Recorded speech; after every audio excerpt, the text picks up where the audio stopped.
2012 November 2 വെള്ളിയാഴ്ച Kumbla railway സ്റ്റേഷനിൽ നിന്നും കണ്ണൂർ മംഗലാപുരം എക്സ്പ്രസ്സിൽ ഞങ്ങളുടെ യാത്ര ആരംഭിച്ചു. കേരളമടക്കം 9 സംസ്ഥാനങ്ങളിൽ കൂടിയുള്ള 10 ദിവസത്തെ ഉത്തരേന്ത്യൻ പര്യടനത്തിൻ്റെ ആവേശത്തിലാണ് ഞങ്ങൾ. പുറത്തു നേരിയ ചാറ്റൽ മഴ. മംഗലാപുരത്ത് ജുമാ നമസ്കാരവും നിർവഹിച്ച ശേഷം മത്സ്യഗന്ധ എക്സ്പ്രസ്സിൽ മുംബൈയാണ് ഞങ്ങളുടെ അടുത്ത ലക്ഷ്യസ്ഥാനം. കർണാടകയുടെ പ്രാന്തപ്രദേശങ്ങളിലൂടെ ഉടുപ്പിയും കടന്ന ട്രെയിൻ മുന്നോട്ട് കുതിച്ചു. കുട്ടികളെല്ലാം ആവേശത്തിമിർപ്പിലാണ്. പാടശേഖരങ്ങൾ പിന്നിലാക്കി വണ്ടി കുതിച്ചു പാഞ്ഞുകൊണ്ടിരിക്കുന്നു. യാത്രാക്ഷീണം ആ രാത്രി ഞങ്ങൾക്ക് നല്ലൊരു ഉറക്കം സമ്മാനിച്ചു. പുലർച്ചെ 5:30 ഞങ്ങൾ മുംബൈയിലെ പൻവേലിൽ വണ്ടി ഇറങ്ങി. അവിടെ നിന്നും ഒരു ലോക്കൽ ട്രെയിനിൽ കയറി മുഹമ്മദ് അലി റോഡ് സ്റ്റേഷനിൽ ഇറങ്ങി. ഖാദർ മാഷിൻ്റെ ബന്ധുവീട്ടിലാണ് അന്ന് ഉച്ചവരെയുള്ള ഞങ്ങളുടെ വിശ്രമം പ്ലാൻ ചെയ്തിരിക്കുന്നത്. കാരണം മുംബൈയിൽ ഞങ്ങൾക്കന്ന് താമസമില്ല. ഉച്ചയ്ക്ക് 2:30 അജ്മീർ എക്സ്പ്രസ്സിൽ അജ്മീറിലേക്ക് പുറപ്പെടേണ്ടതാണ്. സ്ത്രീകളും കുട്ടികളും ഒന്ന് ഫ്രഷാകുന്നതിനിടയ്ക്ക് ഞങ്ങൾ മുംബൈ മുഗ്രാൽ മുസ്ലിം ജമാഅത്തിലേക്കൊരു ഹ്രസ്വ സന്ദർശനം നടത്താൻ തീരുമാനിച്ചു. മുംബൈയിൽ കഴിയുന്ന മുഗ്രാൽ നിവാസികളുടെ ആശാകേന്ദ്രമാണവിടെ. 90 വയസ്സുള്ള അബ്ദുള്ളച്ചയടക്കം അവിടെ സന്തോഷത്തോടെ കഴിയുന്ന പ്രിയ നാട്ടുകാരെ നേരിൽ കണ്ടപ്പോൾ ഞങ്ങൾക്ക് എന്തെന്നില്ലാത്ത സന്തോഷം. അവരുമായി അല്പം കുശലം ഞങ്ങൾ പങ്കിട്ടു.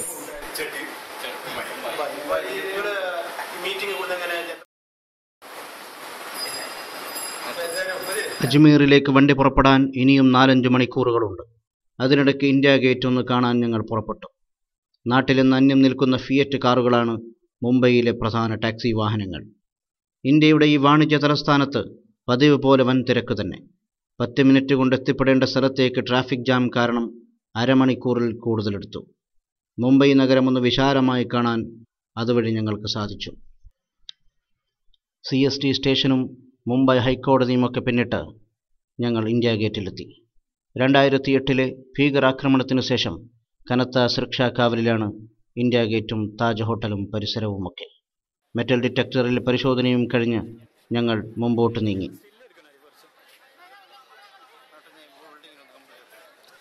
ഭീകരാക്രമണത്തിന് വേദിയായ താജ് ഹോട്ടൽ പഴയ പ്രൗഢിയോടെ തന്നെ തല ഉയർത്തി നിൽക്കുന്നു.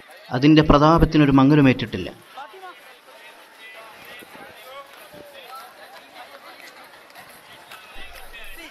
ഇന്ത്യൻ അധിനിവേശത്തിനായി ബ്രിട്ടീഷുകാർ ആദ്യം ഇന്ത്യയിലെത്തിയത് ഈ ഇന്ത്യ ഗേറ്റിലൂടെയായിരുന്നു അത്രേ. ആ അധിനിവേശത്തിൻ്റെ അടയാളമായി ഇന്നും അറബിക്കടലിൻ്റെ ഓരത്ത് ഇന്ത്യ ഗേറ്റ് സ്ഥിതി ചെയ്യുന്നു. സായിപ്പന്മാരടക്കം ധാരാളം വിദേശികളും ഇവിടെ സന്ദർശനത്തിനെത്തിയിട്ടുണ്ട്. ബോട്ടിംഗ് സൗകര്യമുണ്ടായിരുന്നെങ്കിലും സമയക്കുറവ് കാരണം ഞങ്ങൾ അത് ഒഴിവാക്കി.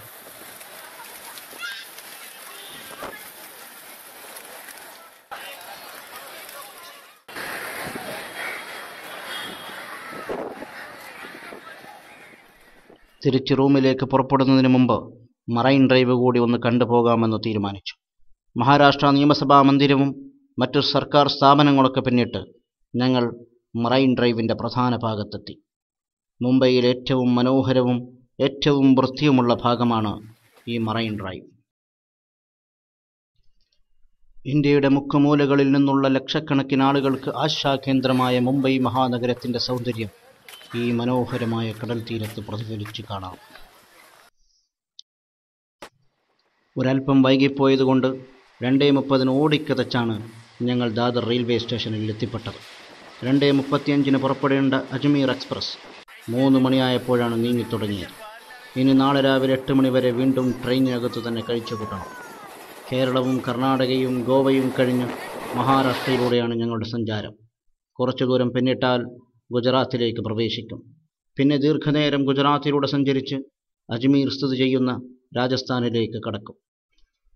മഹാരാഷ്ട്രയുടെ സമ്പൽ സമൃദ്ധമായ പച്ചപ്പും കൃഷിപ്പാടങ്ങളും പുഴകളും ജലസംഭരണികളുമെല്ലാം കൺകുളിർക്കുന്ന കാഴ്ചയാണ് ഞങ്ങൾക്ക് സമ്മാനിച്ചത്. കേരളത്തെപ്പോലെ കേരകൃഷിയും മറാഠ മണ്ണിൽ നന്നായി വിളയുന്നുണ്ട്. മണിക്കൂറുകളോളം നിർത്താതെ കുതിച്ചു പായുകയാണ് അജ്മീർ എക്സ്പ്രസ്. ഇതിനിടയ്ക്ക് ചെറുതും വലുതുമായ ഒരുപാട് സ്റ്റേഷനുകൾ നിർത്താതെ പിന്നിട്ട് കഴിഞ്ഞു.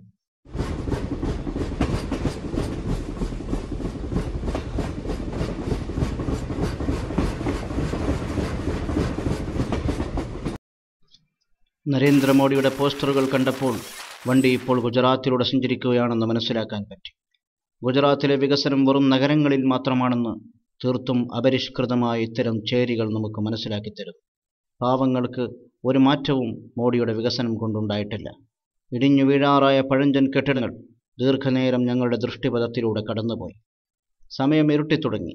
വണ്ടി ഗുജറാത്തിലെ പ്രമുഖ നഗരമായ സൂറത്തിലെത്തിയിരിക്കുന്നു. 2002 ഇന്ത്യയാകമാനം പിടിച്ചുകുലുക്കിയ വർഗീയ കലാപം അതിരൂക്ഷമായി അരങ്ങേറിയ നഗരങ്ങളിലൊന്നാണിത്. ക്രമസമാധാന പാലകർ തന്നെ കൊലയാളികളായ ആ ഭീകര സംഭവം ആരെയാണ് വേദനിപ്പിക്കാത്തത്?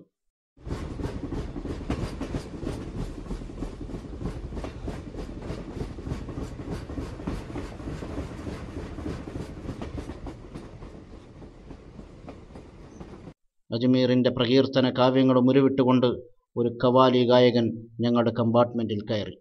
ഖാജയെക്കുറിച്ചും അവിടുത്തെ കറാമത്തുകളെക്കുറിച്ചുമുള്ള നിരവധി ഖവാലി ഗാനങ്ങൾ അദ്ദേഹം ഞങ്ങൾക്ക് മുമ്പിൽ പാടി അവതരിപ്പിച്ചു.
പിഞ്ചുകുട്ടികളടക്കം ഞങ്ങളിൽ പലർക്കും അദ്ദേഹത്തിൻ്റെ സ്വരമാധുരി നന്നേ ബോധിച്ചു. സുഖസുന്ദരമായ ഒരു ഉറക്കിനു ശേഷം പിറ്റേന്ന് രാവിലെ 8:30 ഞങ്ങൾ ദർഗാ നഗരമായ അജ്മീറിലെത്തി.